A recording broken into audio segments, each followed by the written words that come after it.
There exists a machine that killed its master before it ever touched a racetrack, and then it kept killing. A trail of wrecks and shattered lives that would make anyone question the line between coincidence and curse.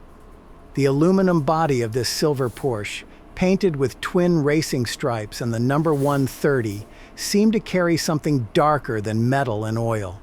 Something that consumed nearly everyone who dared possess even a fragment of it. Before we get into it, please subscribe to the channel and tell us what drives your car passion. From Verlin's Autotorium, this is Hidden Car Heroes. September 30th, 1955, Highway 4, 66, California. A young man drives too fast in a Porsche 550 Spyder, a race car barely civilized for public roads. Just 1,375 pounds, with a 4-cam engine howling behind the driver's seat. He's named it Little Bastard, painted in elegant script across the rear cowling. His name was James Dean.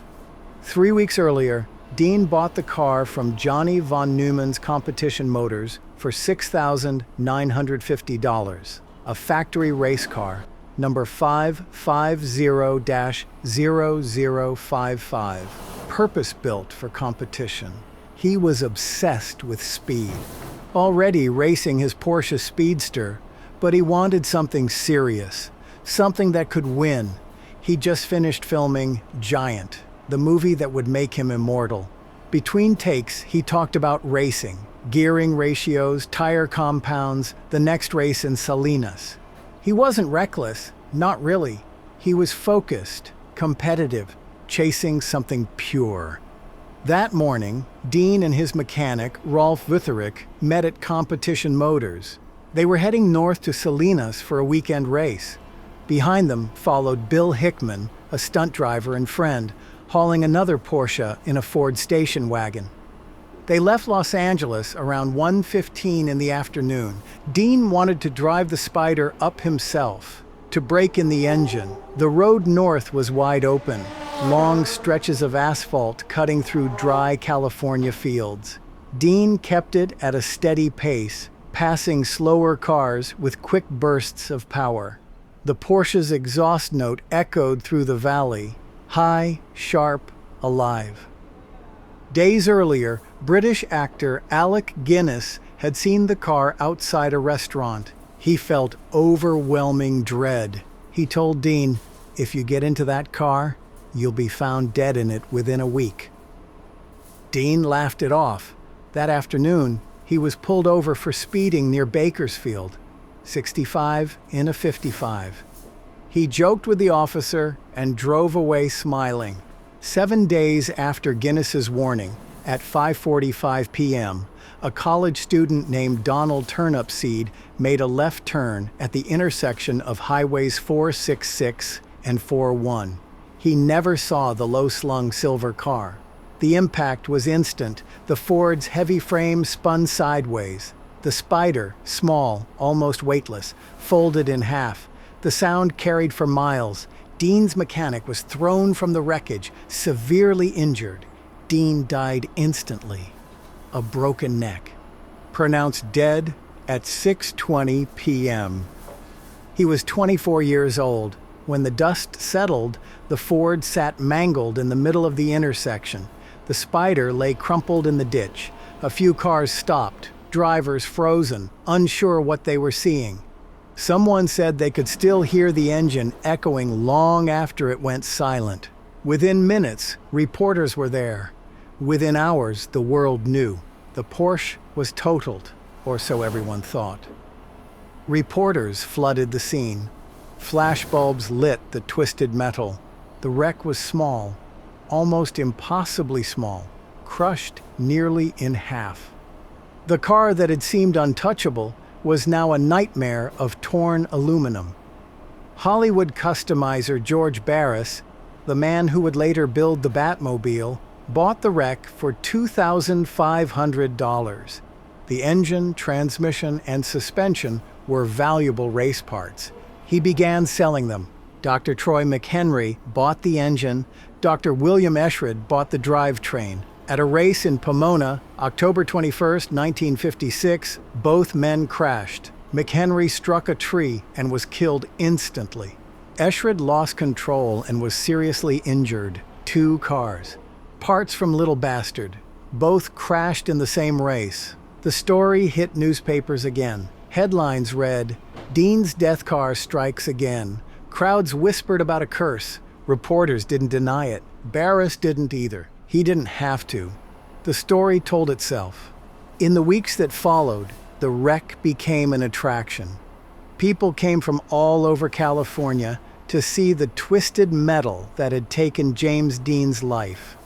Mothers brought their children as a warning. Others came out of fascination, wanting to stand close to the legend, to touch the edge of danger. The car drew crowds wherever it went.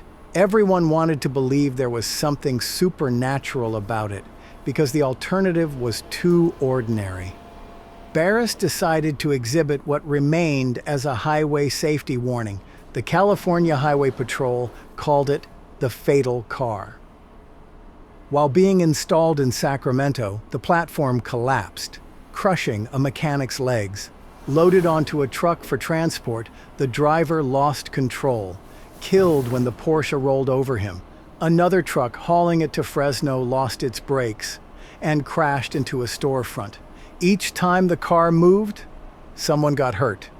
Each time, the legend grew. In 1959, the wreck was displayed inside a metal garage as part of a safety tour. The building structure gave way, collapsing onto a teenager. He survived, but his hip was shattered. The accidents continued. The legend grew. Rolf Wutterich, the mechanic who survived Dean's crash, spent 6 months in the hospital. He tried to move on, but he was haunted, forever known as the man who lived when James Dean died. Friends said he talked about that day for the rest of his life, the sound of metal folding, the look on Dean's face. He returned to Germany, tried to rebuild his life, but peace never came. In 1967, he crashed again, striking a tree. He survived, badly injured. A year later, he lost control of his car and slammed into a house, killed instantly, 13 years after the original crash. 13 years in the shadow of Little Bastard. It seemed the car had found him anyway. By 1960, Barris had toured the wreck across the country dozens of times. It appeared at state fairs, police exhibits, and road safety events. People lined up to see it. Morbid curiosity, a brush with fame and death. In March of that year, it was shipped from Miami to Los Angeles in a sealed railway boxcar, along with several other vehicles. When the car arrived in Los Angeles, the boxcar was opened. The other cars were there. Little Bastard was gone. A 12-foot-long Porsche doesn't simply vanish. No signs of forced entry. No witnesses, no parts ever resurfaced. The most famous wreck in American history simply disappeared. Some said it was stolen by collectors who wanted a piece of legend. Others claimed Barris hid it himself, afraid someone else would die. Police searched for months. Nothing. The car was gone. Barris reported it stolen. The investigation went nowhere. In 2005, the 50th anniversary of Dean's death, Volo Auto Museum offered a $1 million reward for its recovery. Hundreds of tips came in. None panned out. The car remains missing. In the decades since, fragments have surfaced. A panel here, a door there, all unverified. But every few years, someone claims to have found it, and every time, it disappears again. Skeptics have a point. Race cars crash, drivers push limits. The 1950s were deadly years for motorsport. Danger was part of the game. Safety standards were minimal. No seatbelts, no roll cages, no reinforced fuel cells. If a car spun out at high speed, luck was often the only protection a driver had. Racing was raw, unforgiving, and glamorous. It drew the brave and the doomed. but the pattern still disturbs. McHenry and Eschred crashing at the same race. Wöderich dying in a similar accident 13 years later. The transport disasters. And then, the complete disappearance. Maybe the curse is psychological. Maybe belief in bad luck becomes a self-fulfilling prophecy. Or maybe it's just coincidence. Random events stitched together into meaning by human need. Still, it's hard to ignore the way the story feeds itself. By 1960, everyone knew the tale. The curse became part of American folklore, a ghost story on four wheels. Every retelling made it darker and more believable. People wanted the curse to be real because it gave tragedy meaning. It made Dean's death feel like fate, as if destiny had chosen him. Because James Dean's death by itself was senseless. No poetry, no justice, just sunlight, speed, and bad timing. The curse gives it purpose. It turns tragedy into myth, destiny instead of accident. It makes us believe the universe was watching. And yet, one thing remains. If Little Bastard was only metal, why has no one found it? Stolen cars get recovered, secrets get out. But for 65 years, nothing. Some even believe the car was melted down and reused, its parts scattered unknowingly across modern vehicles. The curse diluted, but never gone. Maybe the wreck is gone for good, or maybe it's still out there. Buried in dust, hidden in a barn, or wearing a new coat of paint on some unsuspecting car. Some say the metal still carries a shadow that never lifted, waiting for the next hand to touch it. What happened that day was simple: speed, sunlight, and one mistake. What followed has never settled. Every retold story, every rumor of another crash adds another whisper to the legend. Maybe Little Bastard never stopped moving. Maybe it's still out there, biding its time, ready to remind whoever finds it that some cars never die. The machine that killed its master before it ever touched a racetrack still lingers, not in steel, but in story. And maybe that's the real curse. If you ever come across a piece of it, be careful. Some say Little Bastard still carries its curse, waiting for the next owner to prove it true.